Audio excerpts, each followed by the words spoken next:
আজকের ফটোশপ টিউটোরিয়ালে আমরা শিখব কিভাবে একটি নেটফ্লিক্সের মতো করে লোগো তৈরি করা যায় এবং নেটফ্লিক্স কথাটাকে আমরা ঠিক এভাবে কার্ভ করতে পারি কিনা। তো প্রথমে একটি বিষয় খেয়াল রাখতে হবে, সেটি হচ্ছে নেটফ্লিক্স লেখার উপরের দিকে এই লাইনটি মূলত সমান।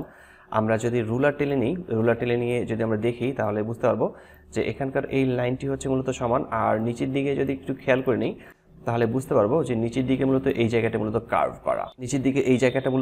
করা, আমাদেরকে এখন ঠিক এই নেটফ্লিক্সের মতো করে আমাদেরকে একটি লোগো তৈরি করতে হবে। আমরা লিখতে চাচ্ছি যে এবং কোনো লেখাকে যদি আমরা কার্ভ করতে চাই তাহলে কিভাবে কাজটি করব সেটাই আমরা আজকের ফটোশপ ক্লাসে দেখব, ফটোশপ টিউটোরিয়ালে এটি আজকে দেখানো হবে। তো চলুন আমরা প্রথমে কাজ শুরু করে দিই। আমরা এই লেখাটিকে ডিলিট করে দিচ্ছি। ডিলিট করে দেওয়ার পর নতুন করে আমরা নেটফ্লিক্স লিখবো, কিন্তু নেটফ্লিক্স লেখার পূর্বে আমাদেরকে জানতে হবে যে সেই নেটফ্লিক্সের আসলে ফন্টের নাম কি, আমরা সেই কোন ফন্টেই মূলত নেটফ্লিক্স লিখবো।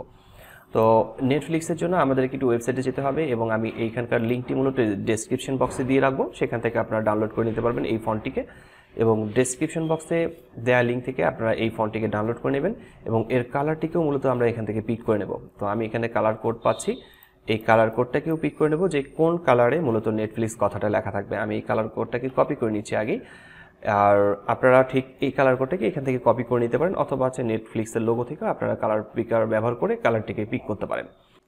তো চলে আসছি আবারও ফটোশপে আসার পর আমাদেরকে প্রথমে টাইপ টুল সিলেক্ট করতে হবে, আর টাইপ টুল সিলেক্ট করার পর আমরা এখানে টাইপ করবে বেবাস নিউ, BEBAS। বেবাস নিউ হচ্ছে নেটফ্লিক্স লেখার যে ফন্ট রয়েছে সেই ফন্টের নাম।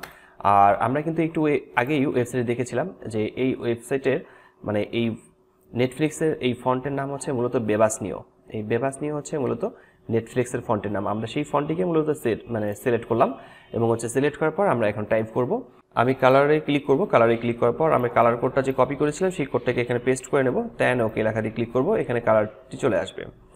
এরপর এই বেবাস নিউ ফন্টটিকে সার্চ করে সিলেক্ট করে নেব। সিলেক্ট করে নেওয়ার পর আমরা এখানে টাইপ করব। আমি এখানে প্রথমে লিখছি নেটফ্লিক্স লেখার পর আমি নেটফ্লিক্স লেখাটাকে মিডল পয়েন্টে রাখছি, আর একে যখন আমি কার্ভ করতে চাইব তখন আমাকে এই লেখাটিকে সিলেক্ট করতে হবে। সিলেক্ট করার জন্য Ctrl+T প্রেস করছি, ফ্রি ট্রান্সফর্ম টুল সিলেক্ট করব এবং আমি পাশাপাশি এই লেখাটাকে একটু বড় করে নিচ্ছি। উপরে এই জায়গাতে কার্ভ করার একটি অপশন রয়েছে, আমাদেরকে এখানে ক্লিক করতে হবে। কার্ভে ক্লিক করার পর আমাদেরকে এই ডান দিক থেকে এখনও কোনো পরিবর্তন আসেনি, এখানে র্যাপ দেখাচ্ছে নান, এই নানে ক্লিক করতে হবে। নানে ক্লিক করার পর আমরা এখান থেকে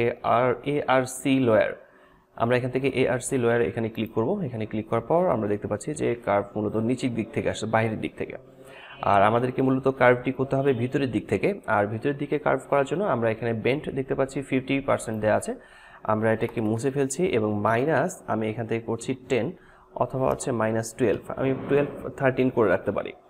দেন চেক মার্কে ক্লিক করব অথবা এন্টার প্রেস করলেও চলবে। আমরা দেখতে পাচ্ছি যে এখানে ভিতরে অংশটি কার্ভ হয়ে গেছে এবং উপরেরটাও সমান হয়ে গেছে, এবং নেটফ্লিক্স যে লোগো সেটা মূলত হচ্ছে এভাবেই তৈরি করে, এবং আমরা যে কোনো লেখার কার্ভ করতে গেলে এভাবে কার্ভ করতে পারবো। আশা করি বিষয়টি বুঝতে পেরেছেন এবং কোথাও সমস্যা হলে কমেন্ট বক্সে কমেন্ট করে জানাবেন, আমি প্রতিটি কমেন্টের রিপ্লাই করে থাকি। দেখা হচ্ছে ফটোশপের নতুন কোনো টিউটোরিয়ালে, ততক্ষণ পর্যন্ত সবাই ভালো থাকবেন, সুস্থ থাকবেন। ধন্যবাদ সবাইকে, আল্লাহ হাফেজ।